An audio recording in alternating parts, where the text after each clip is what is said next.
கண்ணாடியில் பார்த்து நான் மட்டும் பொண்ணா பிறந்திருந்தா இந்த ஊரே என் அழகுல சொக்கி பின்னால சுத்தும் என்று கண்ணம் கிள்ளி பொட்டு வைத்துக் கொள்வாள் புவனிகா. கண்ணம் கிள்ளி பொட்டு வைத்துக் கொள்வாள் புவனிகா என்று இந்த கதையை அவர் துவங்குகிறார். அந்த கருப்பு பொட்டு வெள்ளை சார்ந்த பொட்டை சிறு புள்ளியாக வைத்துக் கொள்ளும் நெற்றியில் பிறை கொஞ்சம் சந்தன நிறத்தில் மின்னும். அந்த பொட்டு வைக்கிறாங்க இல்லையா, அந்த பொட்டு வைக்கின்ற அழகு சொல்றாங்க. ஒரு பெண்ணாக பிறந்து பெண்ணாக இருக்கிறவங்க கூட அந்த அளவுக்கு தன் அலங்காரம் பண்ணி பொட்டு எல்லாம் வச்சுக்க மாட்டாங்க.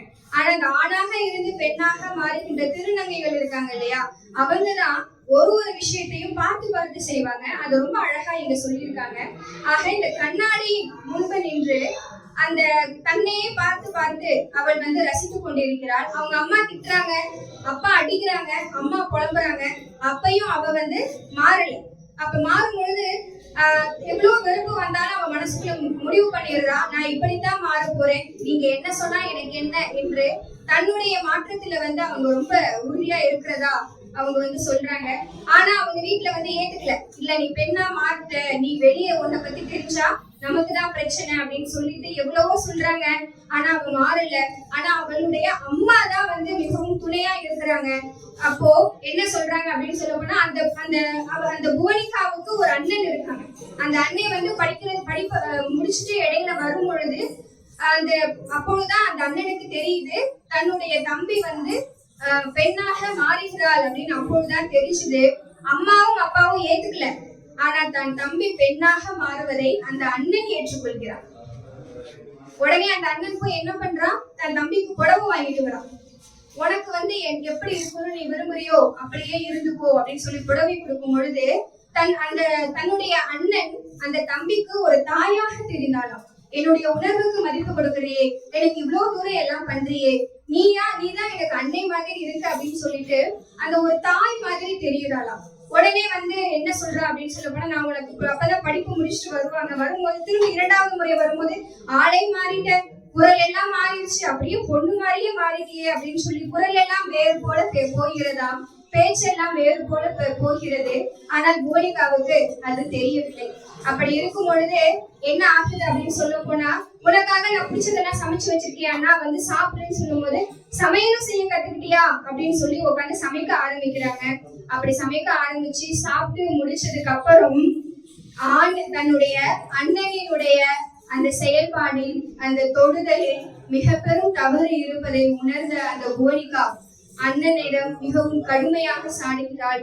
அண்ணா, நீ என்னுடைய கூட பிறந்த அண்ணன், நீயே எனக்கு இப்படி பிரச்சனை கொடுக்கிறியே, இந்த சமூகத்தை நான் என்னன்னு சொல்றது என்று சொல்லி மிகவும் புலம்புகிறாள். அந்த புலம்பலில் என்ன செய்வது என்று தெரியாமல் மீண்டும் மீண்டும் அழுவதை தவிர அவள் மனம் எதையும் விரும்பவில்லை என்று இந்த கதையை முடிச்சிருக்காங்க. ஆக பெண்ணா பிறந்தா மட்டும் இந்த உலகத்துல பிரச்சனை இல்ல, பெண்மையை உணர்ந்தாலும் பெண்ணாக மாற துடித்தாலும் அந்த பெண்மையில் ஒரு சிலவற்றை உணர்ந்தாலும் இந்த சமூகத்துல பிரச்சனை தான் அப்படின்னு ரொம்ப அழகா சொல்லியிருக்காங்க. இதுக்கப்புறம் இருக்கிற அந்த கூட்டு பறவையிலையும் இந்த மாதிரியான ஒரு திருநங்கையினுடைய வாழ்க்கை தான். அதுலதான் அந்த கதாபாத்திரத்தினுடைய அம்மா சொல்லுவாங்க, பெண்ணா பிறந்தாலும் பெண்ணினுடைய அந்த உணர்வை நம்ம உணர்ந்தாலும் கூட்டு பறவையாதான், இந்த வீட்டுல சிறை பறவையாதான் நம்ம வாழ்ந்தாகணும் அப்படின்னு சொல்லிட்டு ஒரு மிகச்சிறந்த அந்த திருநங்கைகளினுடைய உணர்வுகளை ரொம்ப அழகா சொல்லியிருக்காங்க. அதே மாதிரி குடம்பி, இந்த புத்தகத்தினுடைய தலைப்பு குடம்பி இருக்கு இல்லையா, அதே தலைப்புல ஒரு கதை உள்ள இருக்கு. ஒரு புழுவை வச்சே கதை எழுதிருக்காங்க. அந்த லார்வா சொல்லுவாங்க இல்லையா, அதை வச்சே எழுதியிருக்காங்க. ஒரு திருநங்கையாக மாற துடிக்கின்ற ஒரு பெண் தினமும் என்ன பண்ணுவாங்களா, போய் கனகாம்பரம் செடியில பூ பறிச்சு வைப்பாங்க. அது யாருக்காக அப்படின்னா தன்னுடைய அக்காவுக்கு. அந்த பூவை பறிக்கின்ற அவளால் ஒரு நாளும் அந்த பூவை வைத்துக் கொள்ள இயலவில்லை. ஏனென்றால் அவள் ஆணாய் பிறந்தவள், பெண்ணாக மாற துடிப்பவள். ஆனால் யாரும் அதை ஏற்றுக்கொள்ளாததால் அவளை வெளியேவும் அனுப்பவில்லை. ஒரே ஒரு நாள் அந்த பூவை தனது தலையில் வைத்து அழகு பார்த்தார். இந்த பூ எவ்வளவு அழகா இருக்குன்னு அழகு பார்க்கிறாளாம். அதனை பார்த்து அவளுடைய அப்பா அவளுக்கு மொட்டை போட்டு விட்டார். நீ முடி இருந்தாதானே பூ வைப்ப, முடி இல்ல, உனக்கு அந்த முடி இருந்தா இல்லைன்னா வைக்க மாட்டேல அப்படின்னு சொல்லி மொட்டை போட்டுட்டாராம். ஆக மொட்டையோடு சுற்றுகின்ற ஒருவர் தனது அக்காவுக்காக அந்த பூவை பறிச்சு கோர்த்து தன்னுடைய அக்காவுக்கு தினைக்கும் வைப்பா. அந்த அக்கா தினைக்கும் அந்த பூவை வச்சுட்டு தூக்கி போடுவா இல்லையா, அப்ப அது ஒரு குப்பையா பெருசா வளர்ந்து நிக்குமா? அப்ப சொல்றா, இந்த பூவை நான் வைக்கணுமே என்கின்ற அந்த ஆசை எனது அக்கா தலையில் வைத்து தூக்கி போட்டு விட்ட அந்த பூக்களின் எண்ணிக்கையை விட அதிகம். காய்ந்த பூக்களின் எண்ணிக்கையை விட அதிகம். எனக்குன்னு ஒரு ஆசை இருக்காதா? எனக்குன்னு ஒரு உலகம் இருக்காதா? எனக்கு இது ஒரு இயற்கை. இயற்கை என்னை மாற்றும் பொழுது நான் ஏன் இப்படி இருக்கணும்? நான் ஏன் மாறக்கூடாது? என்னுடைய விருப்பத்துக்காக நான் ஏன் இருக்கக்கூடாது என்ற கேள்விய இந்த கதையின் மூலமா எழுப்புறாங்க. அப்புறம் இன்னொரு வரியும் சொல்லியிருப்பாங்க, என்னன்னா, பெண்ணுக்கு மட்டும் ஏன் வளையல், பெண்ணுக்கு மட்டும் ஏன் கொலுசு, பெண்ணுக்கு மட்டும் ஏன் தோடு, பெண்ணுக்கு மட்டும் ஏன் பொட்டு, பெண்ணுக்கு மட்டும் ஏன் இத்தனை ஆபரணங்கள், ஏன் இத்தனை ஆபரணங்கள்? கேட்டா இயற்கையும் சொல்றாங்க, அறிவியல்னு சொல்றாங்க. ஏன் இந்த இயற்கையும் அறிவியலும் ஏன் பெண்ணுக்கு மட்டும் இருக்கு? இதெல்லாம் இல்லைன்னா அவங்க பெண் என்ற உயிர் கிடையாதா? குழந்தைய சுமக்க முடியாதா? குழந்தைய பார்க்க முடியாதா? ஒருவேளை அந்த பெண் அந்த திருநங்கையாக மாற துடிக்கிற பெண் சொல்லுது, ஒருவேளை இந்த அலங்காரம்லாம் இல்லைன்னா நான் பெண்மையை விரும்பி இருக்க மாட்டேனோ, பெண்ணா மாறணும்னு நினைச்சிருக்க மாட்டேனோ. பாருங்க எப்படி யோசிக்க வைக்குது பாருங்க. உண்மைதானே? ஒருவேளை இந்த பொட்டை வைக்கும் போது நான் அழகா இருக்கேன், வளையல் போடும்போது அழகா இருக்கேன், ஒருவேளை இந்த அலங்காரம்லாம் இல்லைன்னா நான் பெண்ணா மாறணும்னு விரும்பி இருக்க மாட்டேனோ, ஆனாவே இருந்திருப்பேனோ. இந்த அலங்காரம் தான் என்னை மாத்துதோ. பிறக்கும் பொழுது எந்த அலங்காரமும் இல்லாம தான் பிறக்கிறாங்க. தோடோட யாராவது பிறக்கிறாங்களா? வளையலோட யாராவது பிறக்கிறாங்களா? இந்த சமூகம் கட்டமைச்சது. ஒருவேளை இது இல்லைன்னா நானும் மாறாம இருந்திருப்பனோ அப்படின்னு சொல்லிட்டு எழுதுறாங்க. எத்தனை சிறப்பான வரிகள் பாருங்க. இறுதியாக ஒரு சில திருநங்கைகள் வெளியே சென்று விருப்பத்திற்கு ஏற்றாற்போல் வாழ்கிறார்கள். ஒரு சிலர், நான் வெளியே சென்றாலும் எனக்கு வாழ தெரியாது, இந்த 4 செவற்றுக்குள்ளேயே நான் இருந்து விடுகிறேன் என்று சொல்லி இருப்பது போன்ற ஒரு மிகச்சிறந்த திருநங்கைகளினுடைய அந்த உணர்வுகளை சொல்லக்கூடிய கதைகள் மிக சிறப்பாக இருக்கிறது. இன்னும் நிறைய விஷயங்கள் இந்த கதைகளில் கொட்டி கிடைக்கிறது. நேரம் ஆகி கொண்டதன் காரணமாக நான் ரொம்ப சுருக்கமா முடிச்சிடுறேன். நங்கேரி என்கின்ற ஒரு கதை. நங்கேரினா யாருன்னு தெரியுமா? நங்கேரி தானடா. நங்கேரினா யாருன்னு தெரியுமா? ஒரு வரலாறு யாருக்கு தெரியும்? யாராவது தெரிஞ்சவங்க சொல்லுங்க பாப்போம். உண்மையாவே நங்கேலி என்ற ஒரு பெண்ணினுடைய ஒரு கதை. யாருக்காவது அந்த கதை தெரியுமா? அவங்களுக்கு தெரியும், ஏன்னா நீங்க ஏற்கனவே படிச்சிருக்கீங்க. மற்றவங்களுக்கு தெரியலான்னு பார்ப்போம். தெரியாது. அது பாருங்க, நங்கேலி ஏன் அவ்வாறு செய்தார் அப்படின்னு ஒரு கேள்வி எழுப்புறாங்க. அப்படி நங்கேலி என்ன செய்தார்? ஒரு குழந்தை பிறந்திருக்கிறதாம். அந்த குழந்தையை பிறக்க ஒருவர் வருகிறாராம். அப்ப ஓடி வந்து ஒரு பொண்ணு சொல்லுது, அம்மா அவங்க வராங்க, வரி கேட்க வராங்க. முன்ன விட இப்ப வரியை அதிகமாக்கிட்டாங்களாம். அந்த வரியை வேற நான் கட்டணும். இப்போ அந்த குழந்தை வேற பிறந்துச்சு, நீ அதுக்கும் சேர்த்து வரி கட்டணும், அதுக்கும் சேர்த்து வரி கட்டணும். அப்ப அந்த குழந்தை பெற்றவர்களினுடைய மாமியார் சொல்றாளாம், உனக்கு இப்பதான் குழந்தை பிறந்திருக்கு, நீ குழந்தைக்கு பால் கொடுக்கணுங்கிறதுக்காக நீ அப்படியே வச்சிருந்தீங்கன்னா வரி அதிகமா கட்டணும், சீக்கிரம் பாலை நிறுத்து, பிறந்த குழந்தைக்கு பாலை நிறுத்து, உனக்கு வரி கட்டுறது கம்மியாகும் அப்படின்னு சொல்றாங்களாம். உடனே அந்த வீட்டில் இருக்கிறவங்க எல்லாம் சொல்றாங்களா, இதுக்கு ஒரு மாற்று வராதா? இதுக்கு எந்த ஒரு வித்தியாசமும் எந்த ஒரு முடிவுமே இருக்காதா? அவர்கள் ஒரு அந்தரங்கத்திற்கு இப்படி ஒரு வரி போடுவதை நிறுத்துவதற்காகவாவது எதுவும் நடக்காதா அப்படின்னு சொல்லிட்டு இந்த கதையில அவங்க ரொம்ப அழகா பதிவு பண்ணியிருக்காங்க. ஒருவேளை இதற்கெல்லாம் முற்றுப்புள்ளி வைப்பதற்காக அந்த நங்கேலி இவ்வாறு செய்திருக்கலாம் என்று சொல்கிறார். அதுக்கப்புறம் பாருங்க, உடைகளற்று ஊரார் மத்தியில் காட்டுகையில் தாய்மை அடைந்தவள் என கூட தரம் இல்லாமல் தீட்டு ரசித்து வரி கேட்டு நிற்பவர்களை கொன்று குவித்திட முடியாமல் கச்சை அவிழ்த்து நிற்கும் பெண்களுக்கு பின் நின்று பயந்து நடக்கும் ஆண்களின் மயிரை மழித்து வீசிட இப்படி செய்திருக்கலாம் நங்கேலி. ஒரு பெண்ணுக்கு தான் இப்படி நடக்குது, அத பின்னாடி நின்று வேடிக்கை பார்த்துட்டு இருக்கிற ஆண்கள் இருக்காங்க இல்லையா, அவர்களினுடைய மயிரை மழித்து வீசிட இப்படி நங்கேலி செய்திருப்பாளோ அப்படின்னு சொல்றாங்க. இந்த பிறவியை வாழ்ந்து தீர்ப்பதை விட மரணத்தில் இன்பம் என நினைத்து நங்கேலி அப்படி செய்திருக்கலாம். இப்படிப்பட்ட ஒரு வாழ்க்கையை வாழ்றதுக்கு பதிலா நம்ம என்ன பண்ணலாம், மரணித்து விடலாமே என்று நினைத்து அந்த நங்கேலி அப்படி செய்திருக்கலாம். அப்படி என்ன நங்கேலி செய்தால் இப்ப உங்களுக்கு தெரிஞ்சிருக்கும்னு நினைக்கிறேன். கொஞ்சம் இதுவா தான் இருக்கும்னு உங்களுக்கு தெரிஞ்சிருக்கும்னு நினைக்கிறேன். இந்த பிண்டத்திற்கு தானே இத்தனை ஆர்ப்பாட்டம் அப்படின்னு சொல்றாங்க. ஆக இத்தனைக்கும் நடுவில் எதற்காக இன்னும் நான் இதனை எனக்குள்ளே சுமந்து கொண்டு இருக்க வேண்டும்? நீ இதற்காக தானே வரி கேட்கிறாய், இது இருந்தால் தானே நீ வரி கேட்பாய் என்று சொல்லி ஒரு தலைவாழை இலையை போட்டு தனது குழந்தைக்கு பால் கொடுப்பதற்காகவே இயற்கை கொடுத்திருக்கின்ற அந்த தனது உறுப்பை தனது கையாலேயே வெட்டி வாழை இலையில் போட்டு அதற்காக வரி கேட்க வந்தவனிடம் கொடுத்து, இதற்காகத்தானே வரி கேட்கிறாய், நீ இதையே வைத்துக்கொள் என்று சொல்லி கொடுத்து அங்கேயே மாண்டு வீழ்ந்த அந்த நங்கேலியின் கதையை வைத்து அந்த பெண்களினுடைய உணர்வுகளை மிக சிறப்பாக நம்ம நிழலி அவர்கள் இந்த கதையில் பதிவு செய்திருக்கிறார். ஒரு கர ஒளியை இழலி அவர்களுக்கு நீங்க கொடுக்கணும்னு நான் விரும்புறேன். ஒவ்வொரு குருதி துளியும் முற்றுப்புள்ளியாக மாற துவங்கியது.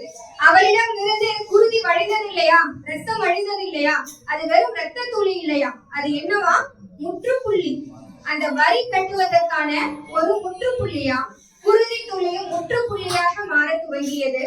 ஒவ்வொரு விடுதலைக்கும் ஒரு உயிர் தேவைப்படும் என்பதை மார்பறிந்து கிடந்தவளின் கண்களில் ஒளியாக பரவியபடி இருந்தது. ஒரு விடுதலை வேணும்னா அங்க என்னதான் ஆகியாகணும், ஒரு உயிர் தேவைப்படும். அங்க ஒரு உயிர் சென்றால்தான் அங்க ஒரு விடுதலையானது தேவைப்படும் என்பதை ரொம்ப அழகா இங்க நங்கேலி என்பதன் மூலமா ரொம்ப அழகா சொல்லியிருக்காங்க. இன்னும் இந்த கதைகளை பத்தி எல்லாம் பேசணும்னா பேசிட்டே போகலாம். இப்ப நம்ம எவ்வளவு சுதந்திரமா இருக்கோம், எவ்வளவு ரொம்ப இல்லைனாலும் ஏதோ நம்மளுடைய வாழ்க்கையை நம்ம விருப்பத்துக்கு ஏற்ற வாழ்ற மாதிரி நம்ம இருக்கோம் இல்லையா. அதோட பெண்கள் அதனையெல்லாம் கடந்து இன்னைக்கு இங்க வந்திருக்காங்க அப்படின்னா அந்த நங்கேலி சீறி பாய்ந்து எடுத்த ஒரு முடிவு, அவளுடைய ரத்தத்தின் மூலமாக இந்த செயல்பாட்டிற்கு கொடுத்த ஒரு முடிவு. ஆக இந்த சமூகத்தினுடைய அவலங்களை போக்குவதற்கு உயிரை கொடுத்தால் கூட கவலை இல்லை. சமூகத்தினுடைய அவலத்தை போக்குவதற்கு உயிரை கொடுத்தால் கூட கவலை இல்லை. அப்படி இந்த சமூகத்தினுடைய அவலங்கள் போகணும்னா அதுக்கு ஒரு உயிர்களை கொடுப்பது தவறில்லை என்று இந்த கதையில் மிக சிறப்பாக அவர் விளக்கி இருக்கிறார். இன்னும் இது எப்படி நீங்க எழுதுறீங்க, இந்த குடம்பி புத்தகம் வாங்குங்க, இந்த 15வது கதையை எல்லாரும் படிங்க. இத பேசுறதை விட நீங்க எல்லாரும் படிங்க, படிச்சு இதுக்கு பதில் சொல்லுங்க. நங்கேலி இல்ல, நங்கேலிக்கு அடுத்த கதை எப்படி எழுதுறீங்க? உண்மையிலுமே எல்லாரினுடைய ஒரு கேள்வி, எல்லாரினுடைய ஒரு உணர்வு. ஒரு சில விஷயங்களை சொல்றதை விட அதை படிக்கும் பொழுது அப்படியே சாட்டை அடி அடிக்கும் சொல்லுவாங்க பாத்தீங்களா, அப்படியே கண்ணத்துல அரைச்ச மாதிரி இருந்தது அந்த கதையை படிக்கும் பொழுது. ஆமால உண்மைதான். எப்படி நம்ம எல்லாம் நினைச்சதோட விட்டுட்டோம், நினைச்சதோட முன்னாடி நம்ம யாரு இருப்பாங்க, அப்பாவோ கணவரோ இருப்பாங்க, அவங்க கிட்ட கேள்வி கேட்கறத விட நமக்குள்ள புலம்புறத விட முடிச்சிட்டோம். ஆனா ரொம்ப அழகா இந்த 15வது கதையை ரொம்ப ஒரு புரட்சிகரமா எழுதியிருக்கிறீங்க. அதான் நான் தான் ஆரம்பத்திலேயே சொல்லிட்டேனே, நிழலிய சாதாரணமா இடப்பட்டுறாதீங்க. அவங்க சாதாரண எழுத்தாளர் கிடையாது, அவங்களுக்குள்ள ஒரு புரட்சி பெண் உள்ள ஒழிச்சிருக்காங்க. அதாவது முகஸ்துதி பண்றதோ முகத்திற்கு முன்னாடி பெருமை பேசுறதோ நம்மள யாருமே கிடையாது. என்ன உண்மையோ அதை பேசுறவங்கதான் நாம. இந்த எழுத்து என்ன அப்படி பேச வைக்குது, இந்த எழுத்துதான் என்ன அப்படி பேச வைக்குது. அவங்களுக்குள்ள ஒரு சமூக புரட்சிக்கான அந்த ஒரு விதை அவங்களுக்குள்ள இருக்கு. இப்ப வேணும்னா அமைதியா இருக்கிற நிழலி நாளைக்கு சொல்ல முடியாது. எல்லாருமே போற்றி வியந்து பார்க்கக்கூடிய ஒரு சமூக புரட்சியாளரா கூட வருவாங்க அப்படிங்கிறதுக்கு 100% வாய்ப்பு இருக்குன்னு இந்த கதைகள் மூலமா தெரிஞ்சுக்கலாம். இறுதியா ஒரே ஒரு கதையை மட்டும் சொல்லிட்டு முடிச்சுக்கலாமா? ஆனா எனக்கு உண்மையிலுமே ரொம்ப கஷ்டமா இருக்குங்க. இந்த கதைகளை பத்தி பேச எனக்கு குறைவான நேரம் கொடுத்துருக்கீங்களே அப்படின்ட்டு ரொம்ப கவலையா இருக்கு. அவ்வளவு இருக்கு. ஏன்னா நம்ம ஒரு புத்தகத்தை பத்தி பேசுறோம், அந்த புத்தகத்தினுடைய எழுத்தாளரை பத்தி பேசணும்னா அவங்களுக்கு நம்ம கொஞ்சமாவது நியாயமா பேசணும் இல்லையா. சரி, ஏதோ நம்ம கதையை பத்தி பேசியிருக்காங்க அப்படின்னு தோணணும் இல்லையா. அதுக்கான நேரம் அப்படிங்கறது நீ குறைவா இருக்கிறதுனால நானும் குறைவா முடிச்சிடுறேன். இறுதியா ஒன்னே ஒண்ணு சொல்றேன். என்ன அப்படின்னு சொல்ல போனா,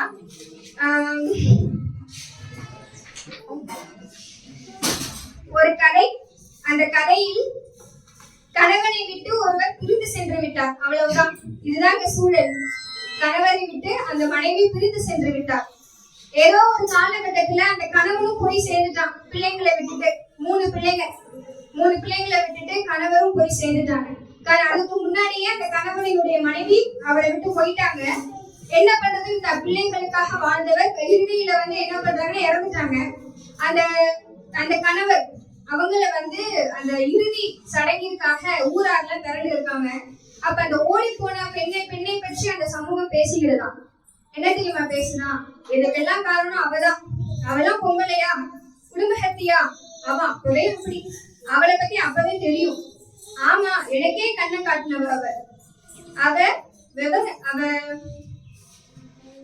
அவளை பத்தி எனக்கு முன்னாடியே தெரியும். கணக்கே இல்லையா, 2-3 சகவாசமா. ராத்திரியான வீட்டுக்காரனுக்கு தெரியாம வெளியே போவாளாம், சந்துல கூட நிப்பாளாம். ஊரு தலைவரே அவ கையில தானா. எவ்வளவு கதை பாருங்க. இதுக்கெல்லாம் சொல்லிட்டு கீழே ஒரு லைன் சொல்றாங்க பாருங்க. அதுதான் மொத்தத்தையும் பொதிச்சு வச்சிருக்காங்க. நெதமும் புதுசா சீலை எங்க இருந்துதான் வந்துருமோ, வானத்துல இருந்து குதிக்கவா போகுது, எவனாவது வாங்கி தந்திருப்பான் அப்படின்னு சொல்லிட்டு அடுத்த லைன்ல தான் அவங்க ஒட்டுமொத்த அப்படியே செக்கே வைக்கிறாங்க. அவளின் நடத்தைகள் பற்றிய கணக்கெடுப்பு கூடியிருந்த அத்தனை வாய்களுக்குள்ளும் நுழைந்து உடைப்பட்டு வெளியே வார்த்தைகளாக சிதறிக் கொண்டிருந்தது. அவள் அப்படியானவள் இல்லை என்பதை சொல்ல இப்போது அவள் இல்லை, நான் அப்படியானவள் இல்லை என்பதை சொல்ல அவள் வரவா போகிறாள் என்கிற தைரியத்தில் இந்த சமூகம் பேசிக் கொண்டிருக்கிறது என்று இங்கு நிறுத்துகிறார். அவ வர முடியுமா? அந்த பொண்ணு இங்க இருந்தா அந்த சமூகம் அப்படி பேசுமா? நம்ம பேசினா அவ பதில் சொல்லவா போறா, அவன் இங்கேயா இருக்கா எப்படின்னு சொல்லிட்டு ஒரு கேள்வியில ஒட்டுமொத்தமா இந்த சமூகத்தினுடைய அந்த நிலையை ரொம்ப சிறப்பா சொல்லி முடிச்சுட்டாங்க.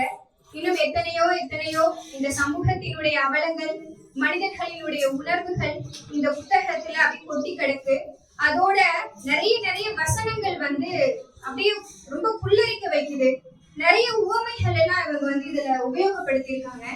அந்த உவமைகள் எல்லாம் பார்க்கும்போது இப்படி எல்லாம் கூட எழுதலாமா அப்படின்னு சொல்லிட்டு, ஒரு குழந்தை பேரு அப்படின்றத நம்ம புண்ணியம் சொல்றோம் இல்லையா, ஐயோ ஒரு குழந்தை பெற்றுட்டா அது ஒரு மிகப்பெரும் பேரு, வரம், புண்ணியம் அப்படின்னு சொல்லுவாங்க இல்லையா. ஆனால் குழந்தை பெறுபவளுக்கு தான் தெரியும் அது எத்தனை பெரிய ஒரு வழி என்று. கொஞ்சம் கொஞ்சமாக தாங்கி கொண்டிருந்த அந்த வழியை தூக்கி வெளியே நிறுத்தியதன் மூலம் கொஞ்சம் நிம்மதி அடைந்தால் அந்த தாய் என்ற ஒரு அர்த்தத்தில் நம்ம நிழலி எழுதியிருக்காங்க. நம்ம எல்லாரும் அப்படிதான் சொல்லுவோம், குழந்தை மிகப்பெரும் பேரு, வரம், அது இதுன்னு சொல்லுவோம். ஆனா அது அந்த பெண்ணுக்கு எப்படியா, கொஞ்சம் கொஞ்சமாக சுமந்து கொண்டிருந்த அந்த வழியை ஒட்டுமொத்தமாக எடுத்து வெளியே நிறுத்தி விட்டதில் கொஞ்சம் நிம்மதி அடைகிறாள் அந்த தாய். அப்பாடா எல்லாம் முடிஞ்சுப்பா. அந்த நிம்மதியை வேற யாராலாவது உணர முடியுமா? முடியவே முடியாது. ஆக நிறைய பெண்ணியத்தை, நிறைய சமூக சிக்கலை இந்த கதைகள் பேசிக் கொண்டிருக்கின்றது. நிறைய இந்த புத்தகத்தில் இருக்கிறது.